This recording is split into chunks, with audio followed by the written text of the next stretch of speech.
Can you afford to retire? This is a major question that many Americans are grappling with the inflation, the cost of healthcare, the rising cost of food. There's so many complications going on right now in the United States, which makes many people who are of retirement age wonder if they can afford to retire. And I'm here to tell you, you can, but perhaps not in the United States. If it's your first time here, my name is Miriam Greenidge and I'm an attorney, and I specialize in estate planning as well as small business concerns. And on this channel, we discuss a variety of legal topics that I think will be of interest to you. So if you like that sort of thing, please don't forget to like and subscribe, and of course share with anyone else you think will find interest, especially those who are thinking about retirement. I think this video can give them some hope that there are solutions available to them. So let's get into it. This video is a response to why a person should not retire abroad. I can't remember the name of the channel, but it was pretty much discouraging Americans from retiring abroad without considering some major things. So as an estate planning attorney, when I meet with a client, yes, typically my clients have means and have done well for themselves, but occasionally I run across some people who don't have 6 figures saved in retirement, that don't have their house paid off, that don't have, millions of dollars in their brokerage account. And I say that to say, just because someone has those amount of resources doesn't mean that they will retire well. You can take care of the financials and still not have the information that will allow you to retire well and comfortably. So with that being said, if you don't have millions of dollars saved, and if you don't have 6 figures saved in a brokerage account and retirement account, I'm here to invite you to think about another solution to whether or not you can afford to retire.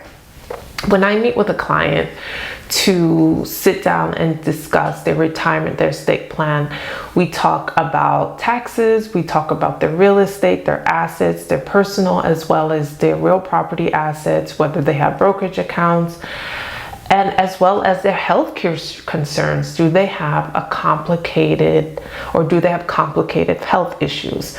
All of that is on the table regarding their retirement and their estate plan.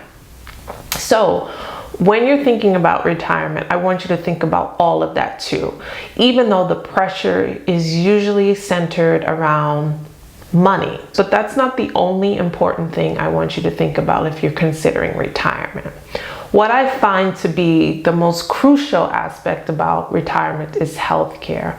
With the cost and accessibility of healthcare in the United States being such a complicated and wrought with so many issues, I think that should be the primary focus, because a health crisis can bankrupt a person even if they have $1 million saved for their retirement. With that being said, just because you have a lot of money saved for retirement does not also mean that you have the best access to care, because we know that the United States is not #1 when it comes to healthcare. So you can earmark a substantial amount of money for your care. I've heard people say, oh, I've set aside $10,000 a month for me to end up in the best nursing homes in the United States. Just because you have that money and you are able to access those sorts of facilities does not mean you're going to have the best care, because we all know the reputation of nursing homes. They don't necessarily treat their patients well, and they siphon the funds, they pay themselves, and they neglect the patients. I've done several videos regarding the care in some of the best nursing homes, the best, and I put that in quotes, nursing homes in the United States, and the issues they run into and how they treat their patients. So nursing home and saving money for nursing home care may not be the best solution. Another thing about the United States healthcare is that it's extremely expensive and inaccessible, and more so it's becoming even more inaccessible for people who have the means to pay for healthcare. The United States is ranked last when it goes up against other industrialized nations when you compare healthcare. And we're talking about Germany, France, Australia, New Zealand, England, Canada. The United States is ranked last as it relates to efficiency, accessibility, affordability. United States is dead last. Also, tangential to healthcare but related is the lifespan in the United States. The lifespan in the United States is decreasing, even though the COVID-19 had a significant impact on the lifespan of many countries. Many countries have seen a rebound over the last 3 years since the pandemic. United States, for an industrialized world, have seen a decline in the last 3 years. And there's several reasons to that. Accessibility to healthcare being one of them, inequity, which also leads to a difficulty with accessibility to healthcare, crime, and accidental deaths. So when you're thinking about healthcare and lifespan, United States doesn't exactly have the best track record. So as you think about your retirement, you will likely live a shorter life in the United States than you would in another country, even a country that's poorer. And that brings me to my next question. My next point about healthcare is that the United States not only ranks last when it comes to other industrialized worlds, when you compare it to developing nations such as Colombia. Colombia outranks the United States. Colombia is number 18 in the world when it comes to healthcare. It is a medical tourist destination for Canadians, Europeans, as well as Americans who have decided, I'm done with the system in my country. I'm going to go to Colombia and get robust, advanced healthcare that costs 60 to 70% less than what I would receive in my country, especially United States. So that lets you believe, like the propaganda that the United States has the best healthcare, I'm here to tell you that it does not. The United States is number one in two things: military spending and prison population. Healthcare is not one of them.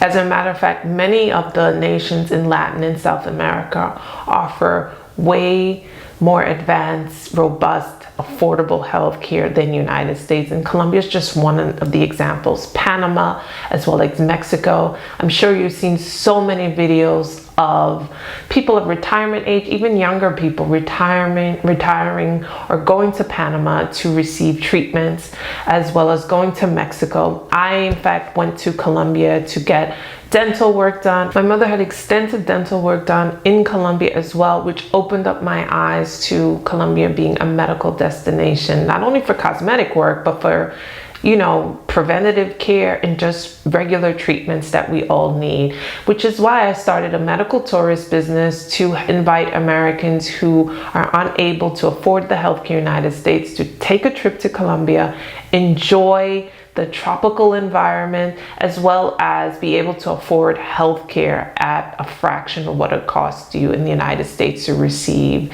the same treatment. I'll insert the video of me being a medical tourist in Colombia, as well as what the program involves. And I mentioned more about the medical tourist program in my other videos, but if you want more information, I'll link it to this video. As it relates to Medicare and Medicaid, another aspect of healthcare, Medicare is age-based insurance for people who are 65 and up. Medicaid is need-based. And now we're seeing that in order to qualify for Medicaid, if you are of retirement age, you will have to do some pretty sophisticated things to qualify for Medicaid. If you have a primary residence and you have a certain amount of assets, this will already disqualify many Americans from being able to receive Medicaid, which will pay for many people's long-term care in the event that an American needs long-term care. As an estate planning attorney, I do help people of a certain age plan for Medicaid. It's called Medicaid planning or asset protection planning. In the sense, we do what is called an irrevocable trust, and we place assets in an irrevocable trust so that the client can afford Medicaid. But There's some complications with that. I won't get into it in this video, but it's a solution that allows people of retirement age that have a certain amount of assets to qualify, but it's not always guaranteed. And with Medicaid, Medicaid can still use your assets as leverage and put a lien on those assets as collateral to pay for your health care. So it's sort of like, in order to qualify for Medicaid, you really have to be in abject poverty, have very little assets. And who wants to give away their assets in order to have health care? Whereas in many countries, healthcare is a right. It's not tied to how much money a person has. It's just a right. It's just a human right that we as human beings deserve to have. That is not the model in the United States. So again, Medicaid is not necessarily the fail-safe that people believe that it is, that will pay for their health care. This is discussing the healthcare aspects as being the most important factor when you think about retirement abroad, because healthcare in the United States, if you have a healthcare scare, it can pretty much bankrupt you. And if you use your income as the only determining factor to retire, it could present some blind spots, which is why I discussed in this video how healthcare may be the most important factor for you to consider if you want to retire and retire comfortably. So let me know your thoughts. Let me know if you've thought about this, and have you considered moving abroad in order to deal with healthcare concerns? And you don't even have to do the leap of moving abroad, but just having a plan B of what are my healthcare options in the event I become sick and I need comprehensive care. Then you could start there. You don't have to move abroad totally and completely, but say, in the event, God forbid, something really need advanced and really comprehensive care, what are my options? Medicaid may not be an option for you if you have a sizable amount of assets. So think about so you may want to think about, oh, okay, maybe I will need to travel to another country in order to get health care. Or you may want to say, my health is declining and I have sizable amount of assets and I don't want to necessarily rely on long-term care in the United States. Maybe retiring abroad is a solution for me and my predicament. Let me know your thoughts in the comment section. And I'm here to give you some hope in the sense that you can afford to retire, but you may not be able to afford to retire in the United States. And these are the reasons why. A medical issue can bankrupt many people, even if you have earmarked money for your retirement and for your health care. And I don't think it's fair that in order to receive health care that you should become bankrupt, which is what the model is in the United States. So this is why I did this video. You can afford to retire. I'm here to give you some hope that there's a different way of doing things that historically many Americans have not had to consider and grapple with. And so I present this information for you to get comfortable with the idea of seeking health care in another country, or retiring and picking yourself up and moving to another country so that you can have a retirement that allows you to have time freedom, location freedom, and financial freedom that the United States may not offer you. Let me know your thoughts in the comment section, and I will see you next time. Bye-bye.